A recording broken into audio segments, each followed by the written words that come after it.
ঐতিহ্যমণ্ডিত শ্ৰী শ্ৰী বুঢ়া ঠাকুৰ মন্দিৰত চলি আছে পূজা আৰু মেলা। কালিৰে পৰা বঙাইগাঁও জিলাৰ ঝাওবাৰী গাঁৱৰ ঐতিহ্যমণ্ডিত শ্ৰী শ্ৰী বুঢ়া ঠাকুৰ মন্দিৰত আৰম্ভ হৈছে শ্ৰী শ্ৰী বুঢ়া ঠাকুৰ মন্দিৰৰ 111 সংখ্যক পূজা আৰু মেলা।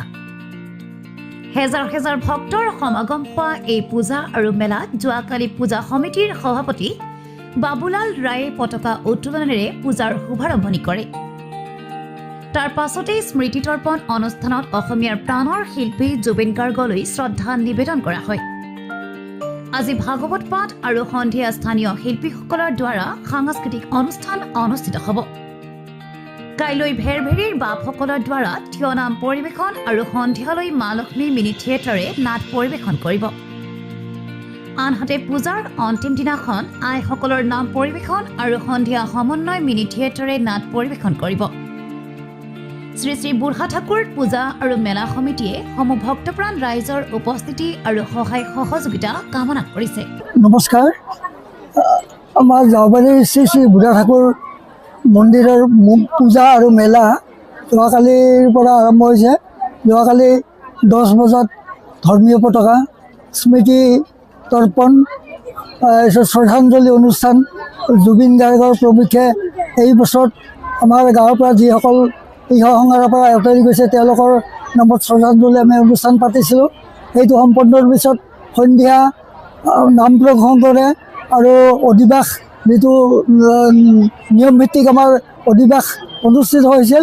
আৰু আজি যোৱাকালি প্ৰথম দিনৰ পিছত আজি দ্বিতীয় দিনৰ ইতিমধ্যে আমাৰ ঘাই পূজা সমাপ্ত হওঁ প্ৰায়। তাৰপিছত ইতিমধ্যে আমাৰ ইয়াত যিসকল ভক্তবান ৰাইজ উপস্থিত হৈছিল তেখেতসকলে সিদ্ধপ্ৰসাদ গ্ৰহণ কৰিব। আৰু ইয়াৰ পিছত আমাৰ আবেলিতে মানে সন্ধ্যা 5:30 বজামানত আমাৰ সম্বৰ্ধনা অনুষ্ঠান হ'ব।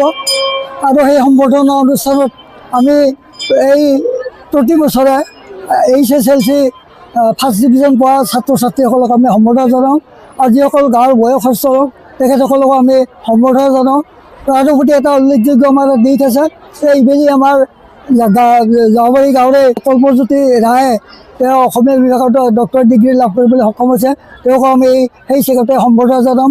আৰু সম্বৰ্ধনা অনুষ্ঠানৰ পিছত 7 মান বজাৰ পৰা স্থানীয় শিল্পীসকলৰ জৰিয়তে সাংস্কৃতিক সন্ধ্যাৰ আয়োজন কৰা হৈছে। তাৰ পিছদিনাখন আমাৰ ৰাতিপুৱাৰ ভাগত আইসকলৰ নাম প্ৰসংগ তথা ভাগৱত পাঠ আৰু আবেলিকে আমাৰ দিনৰ গান আৰু ৰাতিৰ ভাগত আমাৰ আপোনাৰ যাত্ৰাভিনয় আছে। সেইদৰে তাৰ নেক্সট ডেও আমাৰ এই একে কাৰ্যসূচীৰে নেক্সট ডেও মানে আমাৰ যাত্ৰাভিনয়ৰ অন্তৰ পিছত আমাৰ যিটো বুঢ়া ঠাকুৰৰ পূজা আৰু মেলা ইয়াৰ সমাপ্তি ঘটিল।